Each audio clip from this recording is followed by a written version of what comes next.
যখন ঘটছিল তখন তোমার আমার মতো বাকিরাও ঘুমোচ্ছিল। কে কখন কি করেছে তার কোনো ঠিক আছে? আমার কিন্তু সত্যি মনে হয় ব্যাপারটার মধ্যে কিছু একটা গন্ডগোল আছে। এই স্বভাবটা তুমি এবার ছাড়ো, এই জন্যই তোমার সাথে আমার ক্যাচাল হয়। হ্যাঁ, আমাকে নিয়ে তো তোমার যত সমস্যা, এদিকে তুমি জানোই না যে তোমার আদরের ছোট বউ নেতৃত্ব দিয়ে বাকি দুই বউকে নিয়ে তোমার মাকে কত অত্যাচার করে। আচ্ছা, আর তুমি কি করে জানলে দুদিনে এসে? তোমার মায়ের পেট থেকেই কথা বার করেছি। এখন তুমি দয়া করে চুপ করে মুখ বন্ধ করে থাকো। আমারটা আমাকে বুঝতে দাও। যে করি হোক এই ঘটনার সমাধান আমি করব।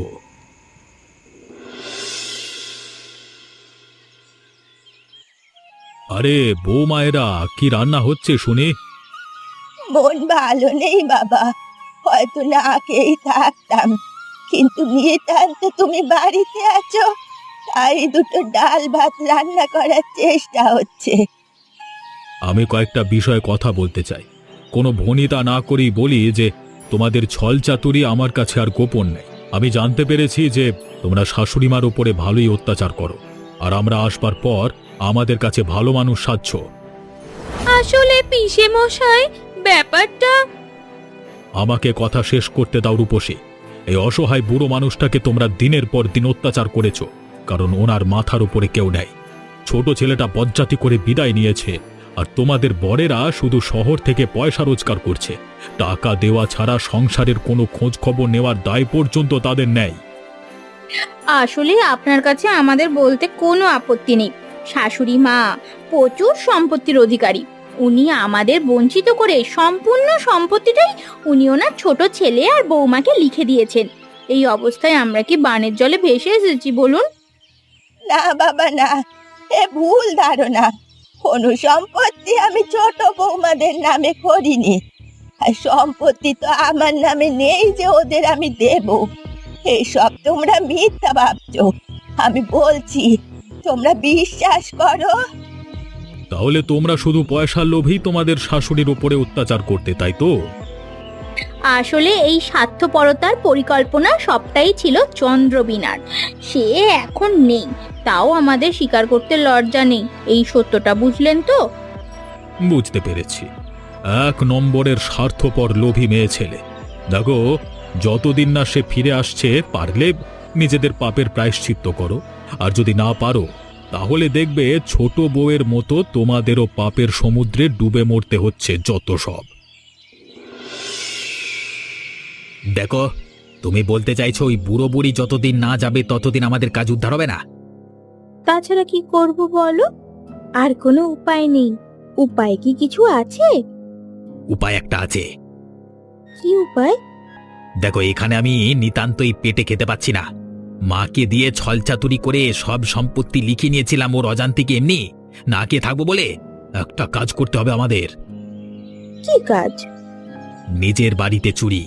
আপাতত ওরা যে কদিন থাকবে সে কদিন আমি এই জঙ্গলে বেঁচে থাকবার রসদটুকু তো জোগাড় করতে পারবো চুরির মালে। তারপর তো যা ব্যবস্থা করবার হবেই করা। ঠিক বলেছ।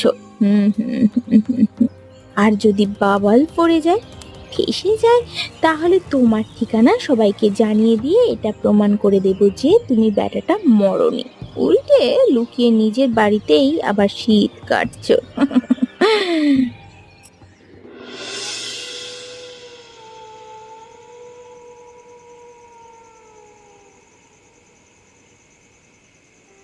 দিনের বেলাতেও ঝামেলা, রাতের বেলাতেও ঝামেলা। বউয়ের কাছে গেলেই কথা শোনাবে যে তার ভাইদের বউদের আমি কেন এরকম করে কথা শুনিয়েছি। কিন্তু সে যদি বুঝতো যে তার ভাইয়ের বউরা আসলে কি যন্তর, তাহলে তো মিটেই যেত। আরে ওটাকে দরজা পেরিয়ে মায়ের ঘরের দিকে কে ঢুকছে এত রাতে? চোর নাকি? যাবো, ধরবো?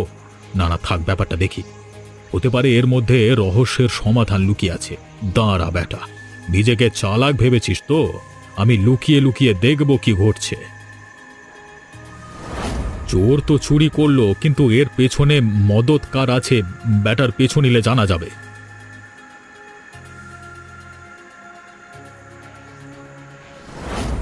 ওরে সালা, এ তো ছোট বউ। তার মানে ছোট বউয়ের মদতে এসব ঘটছে। ঠিকই ভেবেছিলাম। এমনি এমনি গায়েব হয়নি, নিজে ইচ্ছে করে লুকিয়ে থেকে ঘর থেকে চুরি করাচ্ছে। এবারে তোমার মটকা ফাটাচ্ছি আমি। এসো তুমি একবার এটা এই ঘরে এসো। আয় আয়, তোরা এসে দেখে যা রে, আমার সর্বনাশ হয়ে গেছে। রাতের বেলা কে আমার ঘরে চুরি করে গেছে রে? কি বলছো কি তুমি মা? এ তো রোজ একটা করে কাণ্ড ঘটছে এ বাড়িতে, হঠাৎ করে কি শুরু হলো? আগে তো এরকম ছিল না, কিন্তু সবে তো শুরু হয়েছে ঘটনার, আরো কি কি হয় দেখে যাও। কি বলতে চাইছোটা কি তুমি? একটু দ্বিধা না নিয়ে বলছি যে চুরিটা করেছে বাড়ির ছোট বৌমা। তার মানে? কালকে রাতে যখন আমি ছাদে দাঁড়িয়েছিলাম তখন দেখলাম যে অন্ধকারে কে একজন চাদর চাপা দিয়ে বাড়িতে ঢুকছে। প্রথমে ভাবলাম ধরে দুঘা লাগাবো, তারপরে মনে হলো পুরো ব্যাপারটা দেখে যাই। তারপর চোরের পেছন পেছন যেতে গিয়ে দেখি চোর গিয়ে ওই কিছু দূরের ওই আম গাছটার নিচে ছোট বউকে হিসেব বোঝাচ্ছে। হাই কপাল, এও হওয়ার ছিল। আর চোরটা কে শুনি? লোভ মানুষকে কতটা নিচে নিয়ে যায়, আমি তো নিজের কানকেও বিশ্বাস করতে পারছি না। ওই স্বার্থপর নোংরা মেয়ে ছেলেটার কথায় ভেজে আমরা শাশুড়ি মাকে কাঁদিয়েছে, কি ভুল করেছি সেটা এখন বুঝতে পারছি। সেই মেয়ে ছেলে এখন কোথায়? দাঁড়াও দাঁড়াও, এখনো চুরির মাল গুছিয়ে ভদ্রলোক হয়ে বাড়িতে এসে ঢুকবে হয়তো। হ্যাঁ, কিন্তু আরো একটা খবর তোমাদের জানতে বাকি আছে। সেটা হচ্ছে যে মা, তোমার ছোট ছেলে মারা যায়নি, এখনো বেঁচে আছে, আর চুরিটা সেই করতে এসেছিল। এ আমি কি শুনলাম? তারা কোথায়? সময় হলে আমি ঠিক নিয়ে যাব, তোমরা প্রস্তুত থেকো।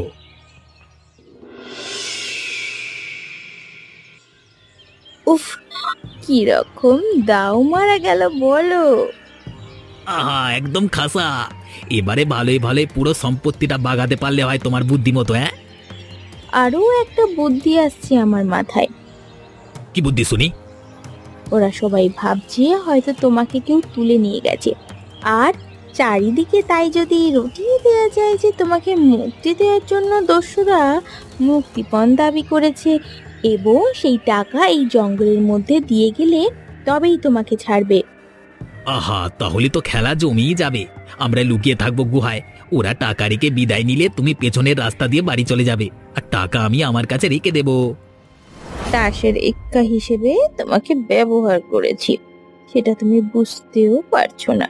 তোমার মূল্য আমার কাছে ততদিন যতদিন না আমি আমার সম্পত্তি পাচ্ছি। এভাবে অল্প অল্প করে নয়, পুরোটা একেবারে খাবো। তারপর তোমার গোষ্ঠীকে এক রাস্তা দিয়ে বার করব, আর অন্য রাস্তা দিয়ে আমার নাম চন্দ্রবীণা। আমাদের বাড়ির সামনে একটা চিঠি পড়েছিল, এতে কি লেখা আছে? আবার কি হলো রে সুবর্ণা? এই চিঠিতে স্পষ্ট লেখা আছে যে 1,00,000 টাকা জঙ্গলের পাহাড়ি গুহার রাস্তায় রেখে দিলে ফিরে পাওয়া যাবে ঘরের বৌমাকে, না হলে সব শেষ। কিন্তু সেই টাকা নিয়ে যেতে হবে শুধুমাত্র শাশুড়ি মানে তোমাকে। এবার কি হবে? আমার এসবে খুব ভয় করছে। বলেছিলাম না তোমাদের ঠিক সময় অপেক্ষা করতে? এসে গেছে সঠিক সময়। ওরা নিজেরাই নিজেদের জালে পড়েছে এবার। কথায় আছে না, অতি লোভে তাঁতি মরে। কিন্তু শুধু মাকে যেতে বলেছে, মা একা কি করে করবে এই বয়সে? আহা, কাগজ ভর্তি একটা খালি ব্যাগ নিয়ে মা যাবে সামনে দিয়ে, আর আমরা পেছন দিক দিয়ে ঘিরে ফেলবো এই গুহা। তারপরেই খেলা শেষ করা হবে ওদের।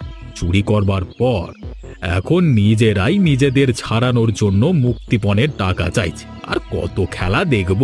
চলো চলো, কালকে সকালে যাব আমরা।